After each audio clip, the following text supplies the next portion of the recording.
What's up, AfterBuzzers? We're here breaking down episode 2 of FX Trust. We're talking kidnapping, reactions to this kidnapping, and is this kidnapping even real? And we also have predictions, facts versus fiction. Stay tuned. You're tuning into the destination for TV superfan discussion, AfterBuzz TV. And now, let the buzz begin. Bitch better have my money. Pay me what you want. Damn. What an episode. It was good. I'm like so impressed with this because we're so used to movies and film and cinema being like this, but now it's the golden age of television. It really is. So much great content. Well, I cannot wait to break it down and talk about it. We're so happy to be back for episode 2. Thank you for joining us again. My name is Juliet, and I have Mina to my right. Welcome, Hey, welcome. We're down a host tonight, but we're still gonna come in strong. They're coming in next week, and so shout out to Monique. Loveless, go follow her on Instagram. Anyways, let's talk about Let's talk about your overall thoughts of this episode. We're second episode in, so you know, with the first episode, you have to introduce so much, you know, as a pilot, and now we're kind of getting the meat of things. What are your thoughts? Yeah, I think it's great, and I think there's still a lot of introductions going on and a lot of great characters. It was so great seeing Hilary Swank after like her crazy long hiatus, and even Brendan Fraser, post George in the Jungle. I know, it's crazy. It's what you were mentioning about the golden age of television. It's years ago, it used to be that actors, you know, are either TV actors or film actors, and if you once you've made it to TV, that was it. You were good. So, and now you see these actors who are on TV shows because content is so great. You have these amazing scripts, amazing stories that need to be told. Yeah. And also as an actor, you kind of just want to go to set, do a TV show is a little easier in a way as a schedule than a movie where you're there for so many. I mean, it's just they break it down in a different way. So that's the appeal of that all. But yeah, let's get right into it. You mentioned, who's the actor that plays Chase Fletcher's character? Brendan Fraser. From George of the Jungle and a lot of other great gems from the 90s. We saw him a little bit in the first episode, and it was really quick and it was very serious. And I was kind of excited to see more of him. And he really drove this whole episode. He was in like 90% of it. Yeah. We saw him break camera and talk directly to camera, break the fourth wall. I love that. Yeah. Were you expecting that? No, I wasn't. I wasn't expecting the show to be like that stylistically, but I love that breaking of the fourth wall because what it did was it allowed for a narrator to come in and kind of describe events, but from his point of view, not necessarily an all-knowing narrator, but from a limited, omniscient perspective. So the cool thing about him is that he introduces you to all these characters that you really need to know, even though they seem like they're minor. I have a feeling that they're going to be really influential in terms of finding John Paul Getty III. And it kind of felt reminiscent of Slumdog Millionaire, which was also directed by Danny Boyle. Danny Boyle directed the first 3 episodes of Trust. And his style is kind of like, in terms of Slumdog Millionaire, kind of like backtracking and going to different people and showing how minor people in Slumdog Millionaire all contributed to the protagonist winning the $1 million at the end. Because you think these people are not important, but they all have a role in this person's life. It's little nuggets here and there, and that what's happens is it kind of all goes full circle, as you're saying. You're like, oh, this doesn't seem important, but actually it really is. Yeah. Breaking the fourth wall, I don't know how I felt about it, to be honest with you. I think it was important for the narrative because he did give us so much when he was saying that, especially context-wise, just explaining how important, you know, where the States was at that time, where the world was at that time. It's really important to give context and just how big this kidnapping story was. This was 1973 was kind of remembered as the year where this happened. And it's interesting how, they're naming all these important events, like JFK getting assassinated in 1963. You know, Buzz Aldrin being technically the second man to walk on the moon. Sucks for him that Neil Armstrong did it first, but the second man to walk on the moon in 1969. Then you have 1973, which is the year of transition. So like after the 60s, but before the 70s disco era, as he described it. And it's funny that he's like describing all these important key events historically, and then he's like, oh, but it's also super important because it's when John Paul Getty III was kidnapped. He's lending it the same level of significance as all these major milestones in American history. So I Which love it was. how that was done. It really was. I mean, in every newspaper, everyone talked about it all the time, and it was also a scary thought because just with mainstream media now, back then it was just completely different, right? So it was a story we hadn't heard of before. So I was really excited to see how everyone reacted to this. We are introduced to Gail, Getty the third's mother, and poor her. She's with her family, coming back from camping, and all these paparazzis are near her, and that's how she finds out. Like, can you imagine that's how you found out? That would be so devastating to be not the person in on it, and you're finding out as the whole world has already found out. Right. It almost feels like the Truman Show in a weird way. Like, everyone is observing this thing about your life, and you don't really know what's going on. Yeah.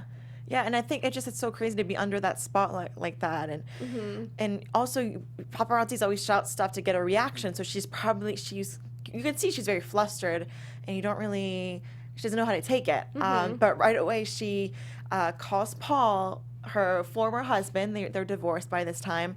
It's kind of unclear how much they were talking or not, but they weren't on great terms. But no matter if you're on great terms or not, you're picking up the phone to figure this all out.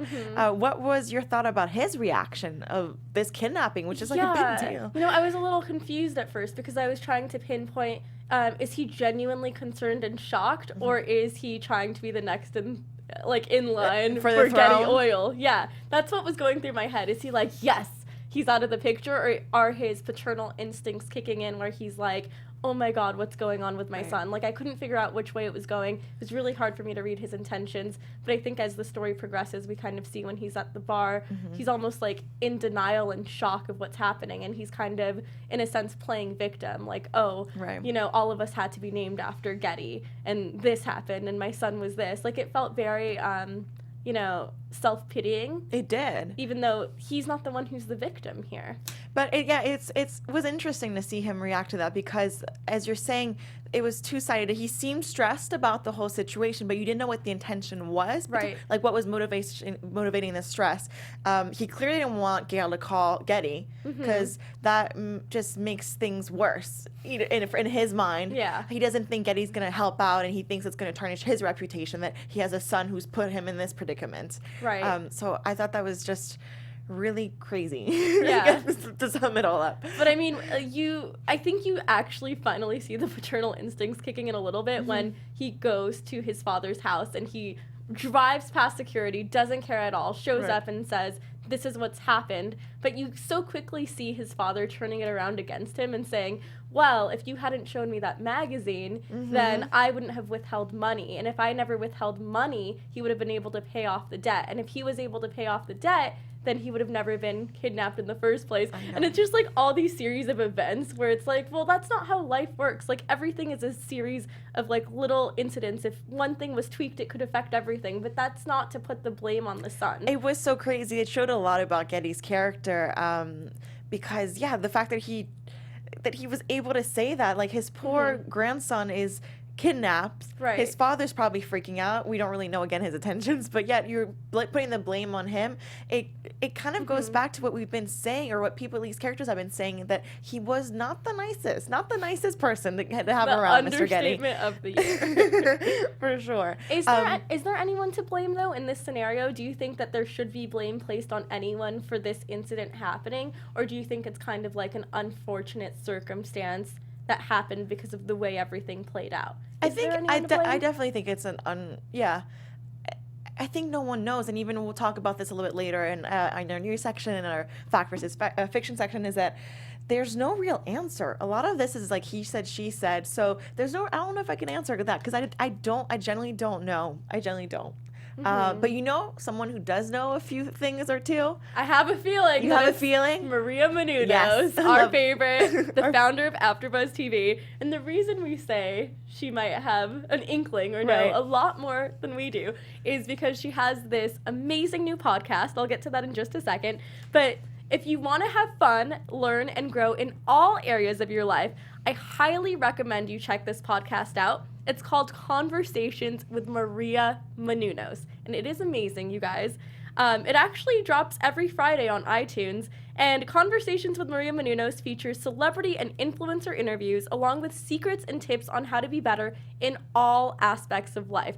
Not just finances for you Getty fans, but there's everything from health and wellness to career, relationships, and more. Let our Maria be the big sister you've always wanted. So just go to iTunes and subscribe to Conversations with Maria Menounos for free. Be sure to rate and comment, and when you do, let Maria know that it was Juliet and Mina and Monique that sent you guys there. Right. And yeah, Conversations with Maria Menounos, podcast edition. Check it out now. Right.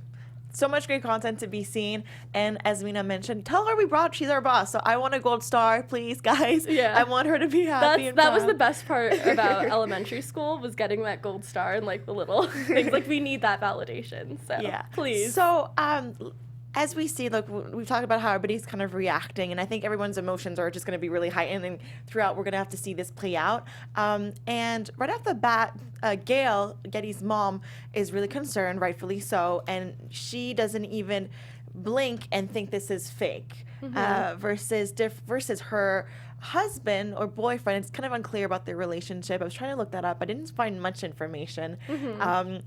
Anyways, he seems to say, like, he's going to be back in a few days. And there's a lot of characters who kind of are assuming right off the bat, even the father, that this is all fake.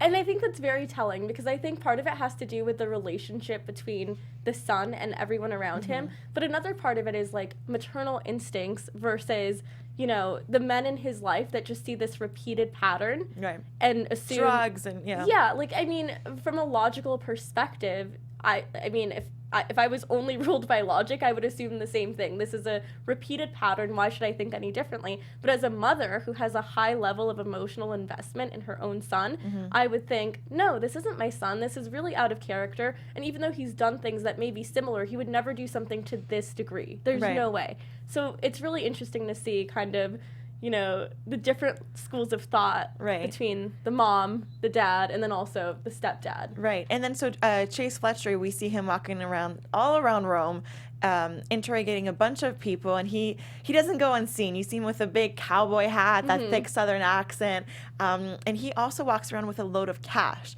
So that got me thinking. I'm like, okay, first off, Getty's obviously paying for you to fly out there and is paying for these services. You have a big wad of cash always on you. You have a suitcase of cash.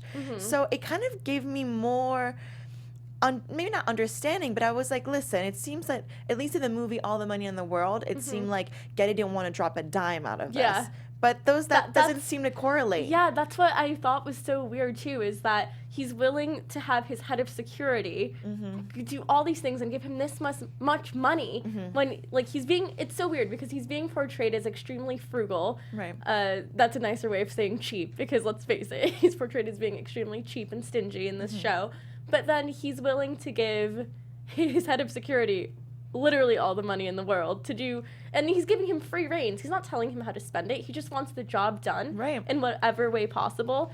And the fact that this head of security is so honest and reliable to the point where he's not like just keeping this money for himself, he's just tossing it around, is interesting. And it's also interesting how you see this motif of religion and Christianity with this main character in the show, but it's like juxtaposed with bribery, aggression, intimidation in a weird way. Like, there's something that doesn't fit completely together with it, and it's like this really interesting contrast with his character. So I think he's definitely multifaceted, and I'm interested to see like what else will unravel with Chase's character. Yeah, I think I'm really starting to like this character a lot. He has, and I like seeing him negotiate, as you're saying. He's talking to the guy who owns the restaurant, and he's talking to a bunch of people, talking to the butler.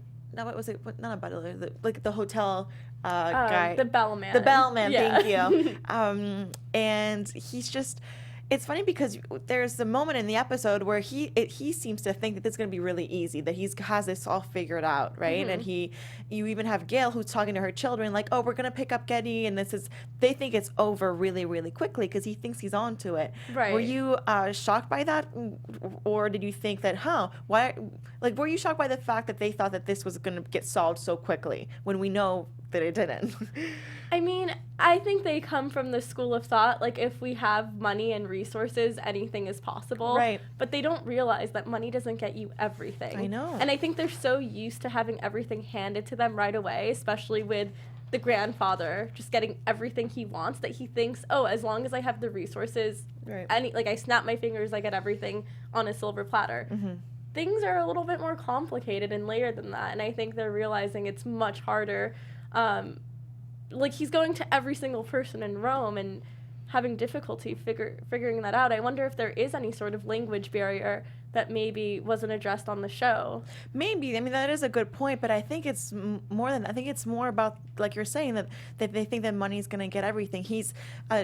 Chase has gone through his investigation. He's found like the mob or the mafia, and he's like, okay, these are the people. They must be involved in this. Gives them all the cash, and he thinks it's going to be like that. And they're adamant on the fact that they don't want the money and they have nothing to do with this. So what do they want? Like, this is what I don't understand. Like, what could he do to more easily find Getty? Is it developing relationships with the people in the town as opposed to just buying answers immediately? Because he's looking for the most expedient way to find this kid. He's not looking for necessarily Like just finding the kid. smartest, He just yeah. wants...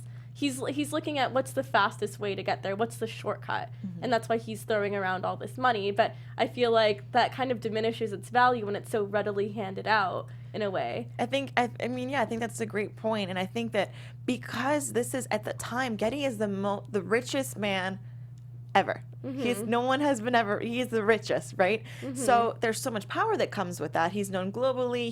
He's the richest man. So I think that it's hard. It's not like, okay, we're going to get paid off. They're very nervous to get in trouble, that people are going to come after him because he's so highly connected, right? Right. That it's not an easy task. It's not like, okay, I stole this. This is a ransom. Give me the money and go. As we'll discuss later also in this episode is that, there's just the negotiations that went on. In the episode here, they talk about how there's this little note that was put under the bed. Right. And yet Chase says that most ransom notes go to either the press or go directly to the cops. So what were your thoughts on that? Were you like, why is it under the bed? Why is it under the bed, Mina? I was actually confused that they would say a ransom note would go to the police, because that sounds really ridiculous to me. Like, I was surprised by that, because I was like, who would send a ransom note to the police when it can be easily traced back to whichever group sent it? I think it almost makes more sense to have it the way it was done, but it's almost like the people who kidnapped J. Paul Getty III weren't in any sort of rush. They just were like, well, whenever they find the note, they'll find it, versus directly going to someone to get what they want. It felt very like... It'll happen if it'll happen. Yeah, like, not planned out that well. Like, what are they gonna do? Just, like, feed this boy and keep him under their wing and keep him alive until they get what they want? Like, it just was not well thought out at all. I didn't get that. It wasn't. And I thought with that clue, I mean, at least Chase took that information and took the information of of the mob not wanting to give him any help, wanting to help him out, and that they were saying that they're not involved. He's like, okay, well, what's actually going on? And he's doing more research, and he is going through books, like handwritten journals that Getty wrote, and he was working on a movie. Right. And in this movie, there's a kidnapping scene. Yeah. Interesting. I was, like, watching the trailer for this movie. That's two things. So Getty was working on a movie, so he was scripting a movie out with an idea. Oh, yeah. Which was, and then while he's doing research, he's also seeing this movie, which is called, you have it, Living with My Aunts. Yes. So Maggie Smith from Harry Potter is the aunt. I never knew what she looked like when she was younger. I was a little surprised, but yeah, I was reading the synopsis and kind of like trying to follow the flow of the movie, and it sounded somewhat similar in terms of, the ransom, the note, and like getting involved with the wrong people, like just that theme of like a kidnapping and ransom. Right. So like, what are the odds that the son would be involved with all of this, like from a creative mindset, and then have it actually be imitated. I mean, they say life imitates art, but this is the literal translation of that phrase. It like really life is. really Again, imitates art. He's watching this movie. He's writing about it, and then it happens, and we know that he has so many debts that need to be paid. This is a known thing. He went to England, told Getty this, and so it's kind of only. It's understandable that Chase comes to that conclusion, and he's like, okay, he's involved, or it's fake. So he tells original Getty this, and that's kind of where we leave it off for this episode with him. However, the mom, she doesn't believe that. She has that gut feeling that this cannot be true, and so she kind of starts doing her own investigation. So that's something I'm excited to see more of. Yeah. What do you think of that scene with that statue the human statue? It's almost like, what are the odds she runs into the one person that would know something like that and be so willing to talk to her about it? Right. Like, I just don't understand why someone would volunteer that level of information for some coins. You know? And I don't think he is going to go to the police. Oh, 100% no. As soon as she asks him and she gives him she gives her ring and she's giving more and she's like, please go to the police, he turns to stone. Which I thought was so creepy. It was a really creepy scene. But it was really also poetic in a way. Yeah. Because even her taking off the ring was poetic, because it's kind of like, I value my child more than I value my marriage, even though that's like the literal, like, I'm going to take off my ring and throw it in this bucket, and it's like, I don't want this, whatever. It just felt like it literally foreshadowed her kicking out her boyfriend, husband, whatever his relationship is to her, out of her house. And yeah, him turning to stone, the messenger, was kind of like, okay, this is all the information you'll get. It's almost like all of those fantasy movies where you have the protagonist going on a quest and they only get that little tidbit of information, then they have to go somewhere else to find the rest of the missing puzzle pieces. Right, exactly. That tidbit of information was just enough for her to just confirm that gut feeling that this is not something that's pre-planned by her son. This is something that there's something that's really wrong, and we need to address this. So it was a catalyst. It was like a little push to like, no, you are on the right track, Gail. Right. And I think the cool thing is, like, now we're gonna see a female-driven character. Like, we're gonna see like a strong female lead in this show. Right. When the whole time it's been Getty, weak females around the grandfather, we finally have a female who's super strong and will stop at nothing to find her son, which is such a powerful storyline. Right. She even goes as far to kick out her husband because she doesn't like the way he's reacting, that he's not taking this seriously. Were you surprised by that? Do you think she would hold on to him a little bit longer? I think it's just because she's emotional and she feels like, you're not on my side. Right. You're supposed to be close to me. The way he reacted to it by blaming it on the son, like, this is what he always does. He pushes us apart. I actually empathize with him because I'm sure, like, countless times in the past, that's what the son has done to get his way. I'm sure of it.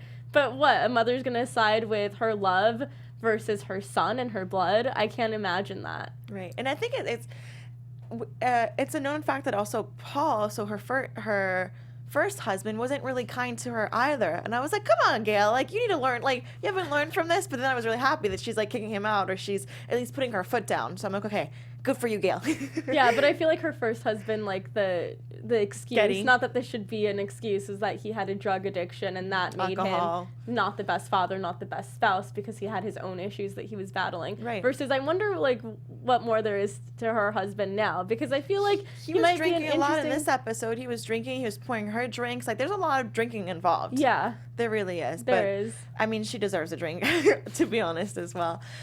Before we head into news, I want to talk real quick about this subplot that we had. It was really brief, and I thought it was interesting that in the midst of all this craziness, they showed Penelope, the main Getty girlfriend, having an affair. The wife, yeah. The wife. Yeah. So first off, we see her flying this little, I guess it's a military small plane. Yeah. And she's just having the time of her and life she's and pretending flying around. to destroy the house, and they're laughing about it. I'm like, what is wrong with this dynamic? It's like, just a video game, and it's so funny. It was just a good contrast between, okay, here's all the craziness that's happening with this kidnapping, and here's how they have all the money in the world, and they're just, it's a regular day, and they're having, this is like the kind of fun they have.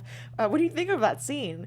Wasn't it that, like, crazy, just to see that fly away. But part of it is nice because it shows that this sounds so messed up, but it shows that the grandfather has like his main loyalty with this woman, and like I doubt that he's gonna bring his other girlfriends and let them be the main pilot. You know, there's no way. But he kind of gives her the reins at times because he knows that she's strong. He assumes that she's loyal. I thought she was loyal until now.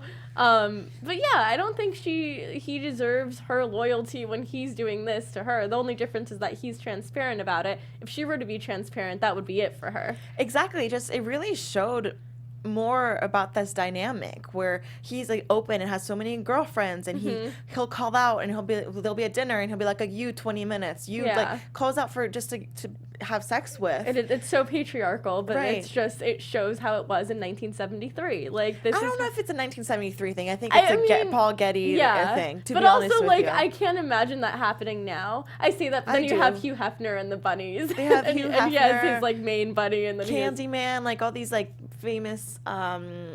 It's something that happens, honestly. That's so weird to me. When people get so powerful and they just think they can get away with anything, and it's just that's the dynamic, at least that he's chosen. Right. But he is honest about it. So I'm interested to see how this is going to all fold out, because she does seem kind of really in love with this guy. They're taking a bath. They have a sweet moment, but it is clear that this needs to stay secret. And she even tells him, she's like, okay, who is he? Like, I want to know who this kid is. Like, who is this person? I do too. How did she meet him if she's always with Getty and by his side every second? Like, I don't think she's by Getty's side that much. She's at breakfast with him with a bunch of other people. Yeah. Then he goes on to his business endeavors. We have not seen them together much. We've seen them with the tiger scene last episode, and that's pretty much it. And when they're together, there's so many people around. Right. So since they don't have that one-on-one time, he's not really focused on her. So she can go and talk to other people, like run around. Right. Explore. Yeah. Does that make So I wonder how no one else found out about it when there's so many people around him all the time. Like, how did she sneak off? I think no one wants to tell Getty this bad news. No one's going to take it upon themselves to be like, Getty, by the way, this is happening. Yeah. Everyone's staying far, far away from it. But no one, like, seems to want to tell Getty things that are important. Like, Bullimore in the beginning, Right. The butler, when he's like, yeah, I didn't tell Getty about, you know, the son owing the mafia money because he thought his butter was too hard and I wanted to make sure the butter was soft. And then the son goes, are you freaking kidding me right now? Like, are you serious? Like, what is wrong with you? Like, the set of priorities and how you have to cater to this man's, like, every whim and fancy instead of, like, you know, like, know what the priority is. Are you joking? Like, I thought that was such a nice scene. That was so cheeky of him, but so real. Like, that is what's happening. Yeah. The butter's not to his liking. Yeah. And he tried to talk to him, and I just really liked how he was so honest and is like, this is what's going on. And this you know that Bullimore knows it's ridiculous. You know he knows that, but you know there's nothing he can do because he knows how Getty is. Like, so he's just kind of like... He's just doing his job. Yeah. Nothing wrong with that. He's not interfering at all. I think we should... Is there anything you want to add before we head into our next segment? I guess I'm just, like, kind of thinking about all the minor characters and, like, how you have Marcello, who was, like, the artist, and how he, like, kind of, like, draws every single moment that he was with John Paul Getty III, and how you have... The girlfriends? Like, all these other people kind of, like, giving more information to the person, the restaurant owner. You have all these minor players. We didn't talk about each one, but I do definitely think that some of the characters will come back again. And I think there's way more to that. There's going to be one person in the people that we've met that has a really important piece of information or is connected to someone else that we're going to meet in next week's episode. Like, I don't think that anything in this show has been unintentionally placed. I think everything has a purpose. 100%. And I think we saw last episode the twins, and we saw them more in this episode. One of them, Paul, is actually dating, and it's interesting in because they kind of alluded to them knowing more, but maybe they don't know a lot. Maybe they think it's real, maybe they don't. So I'm really excited to see that storyline go through and see. Yeah, and they are in a lot of trouble too, right? Because we had this scene where one of them's about to get raped. Thankfully, the other sister grabs the gun and is shooting away, right? Which was a great way to open the episode. Yeah. There's so much going on there. So yeah, I'm really excited to see what kind of unveils with them. Yeah. But yeah, let's head into news and gossip. Yeah, let's do it. AfterBuzz TV News. All right, Mina, what you got for us? I have a lot for you guys. Yay. This is from an advertising perspective right now, but pretty interesting. This show, Trust, has actually racked up 333.8 million ad impressions. So that actually makes it number 1 in terms of how many people viewed all the promos for it. And that's just because FX heavily pushed the show. They wanted people to tune in. The only show that came a close second to this was Roseanne on ABC, which got 299.5 million. So it's not even that close. FX is really killing it and really pushing this show. And I'm curious to know why. Like, it's interesting that they care so much about this one show and pushed it so heavily. Right. But it's a great show. I think, honestly, they saw the success of the movie, so they're trying to, play off of that and keep this storyline going, right? So I think that's mainly why. I mean, around LA, I've been seeing a lot of ads as well. If you haven't also checked out Versace, FX, his last show was really, really good. And they pushed that as well a lot. And also go check out the after show on AFTERBUZZ. And when we're done watching us, also like, comment, subscribe on iTunes, on YouTube. And yeah, go check. AFTERBUZZ has so much more content out there. And so when you're done with us, rewatch us again and again, and then go check out other people's panels as well. But yeah, do you have anything else you want to add? Yeah, we briefly mentioned this last week, but the other thing is that John Paul Getty III, so the son who was kidnapped, his sister Ariadne actually threatened to sue Danny Boyle. And the reason she threatened to sue him over creating this and directing this is because I haven't seen this in the show yet, but she says that they're portraying the family as complicit in the 1973 kidnapping and making it seem like she knew what was going on and there was some collusion there. So I actually got a hold of the actual legal paper and the lawsuit or the letter that her lawyer wrote. And it starts off saying, we are U.S. litigation counsel to Ariadne Getty. It is obvious that if someone wants to watch a defamatory, wildly sensationalized, false portrayal of the Getty family, Trust fits the bill. Then it says all this other stuff about who Ariadne is and some background about the kidnapping. And it actually leaves off saying that, despite this, the series Trust outlandishly makes it appear as if members of the Getty family were actually complicit in the kidnapping and that the crime had been faked in an attempt to dupe J. Paul Getty out of millions of dollars for their benefit. This is outrageous. It is ironic that you have titled your television series Trust. More fitting titles would be Lies or Mistrust, since the defamatory story it tells about the Gettys colluding in the kidnapping is false and misleading, and viewers rightly ought to mistrust it. Ooh. Very intense. So she's a fan. Yeah. She's gonna be watching. Also, the other reason why there was so much upset was because they never bothered to run any of the episodes by her. So another thing that the lawyer is demanding is that they make all the other episodes available for her to see beforehand. But we talked about this a little bit off camera. But I think the loophole out of everyone, out of FX, out of this whole situation is that if you watch the end credits, it says something like a lot of the elements of this show have been fabricated and are based on real events. They're based on real events, but there's a lot of dramatization involved for additional intensity. So I feel like that's their way out of it by saying it's not actually a realistic portrayal. Yeah, it has elements that aren't factually correct. Well, listen, it is FX. It's not the first FX type show to be based on real stories out there and notorious stories. We had O.J. Simpson. We had first the murder of Versace. So FX puts a lot of money in this, and as we've discussed earlier, a lot of money in distribution and advertisement. So they're doing their research. They have a lot of lawyers. They know that these stories are gonna upset others. Right. So I'm pretty sure they're covered. They're not just saying, oh, this would be a fun thing, and they have no backing. They're really highly protected. Right. And again, this is the third time that they're doing this, so they have a good handle on the situation. But I want to talk a little bit more about what is fact and what is fiction, because it is, it is an entertainment show, but as you're saying, it is based on real facts. So, we always try to do a little research to try to figure out what's real, what's fiction. And so much of this is he said, she said. It really is. It's like, I couldn't crazy. figure out, like, what's real and what isn't, because you obviously see clear discrepancies between the film All the Money in the World and then this TV show, but you also see, like, huge gaps in what everyone else says. Like, you have people saying, like, Ariadne saying this isn't correct, and other people saying, no, this is what happened. Like, who do you believe when there are people who are actually invested in the outcome of how this portrays the Gettys? It's also just, they are creating entertainment. So we had a movie, now we have this TV show. There's some creative liberty there. Chase Fletcher that we saw in Trust is completely different from the Mark Wahlberg interpretation that we saw in the movie. Right. So everyone's kind of putting their own spin into things. Right. And a few things like specific to this episode that I thought was interesting.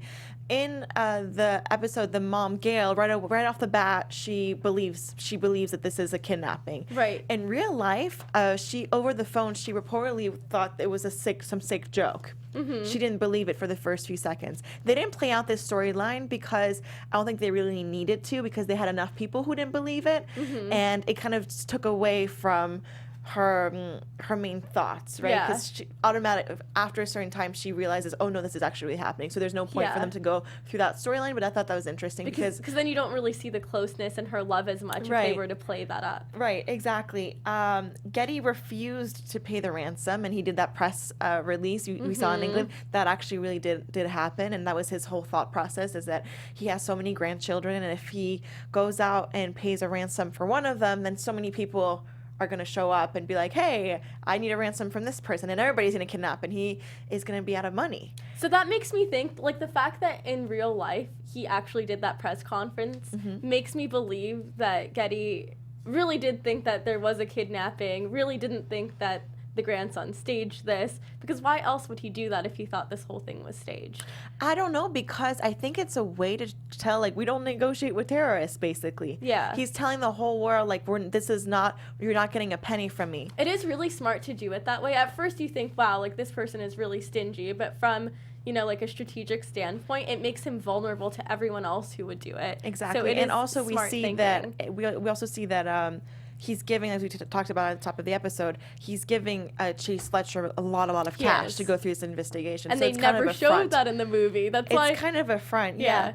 That it almost makes me, like, empathize a little bit more with the grandfather and think he's not a completely horrible person, that he does have some love. But part of me is like, does he really have that much love for his grandson, or is it that he needs someone to take over Getty Oil? Exactly. Like, what's the what's motive? his MO? We don't really know. Another thing that we saw in the last episode, that in the house he had a payphone.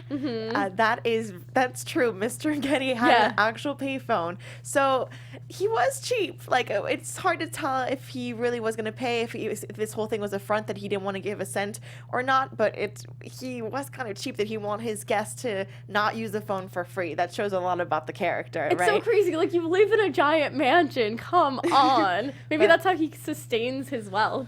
But I mean, that's how people stay rich, right? They don't spend their own money. Don't spend it. And then lastly, something I wanted to point out is that as we were introduced to a little bit more with the two twins, Getty, the real Getty, after he finally gets saved, he marries the girlfriend, and he... spoiler alert, I actually did not know that. Yeah. He did. And funny enough is that all the Gettys are under, in order to get a certain amount of money, they have a contract and they're not allowed to get married at a young age. And so he broke that contract. So he wasn't able to get his inheritance because he got married too young to this lovely girl. I think it was the way of the grandfather preventing a woman from coming in and taking 100% part of the... Getty has everything planned out. He doesn't want this...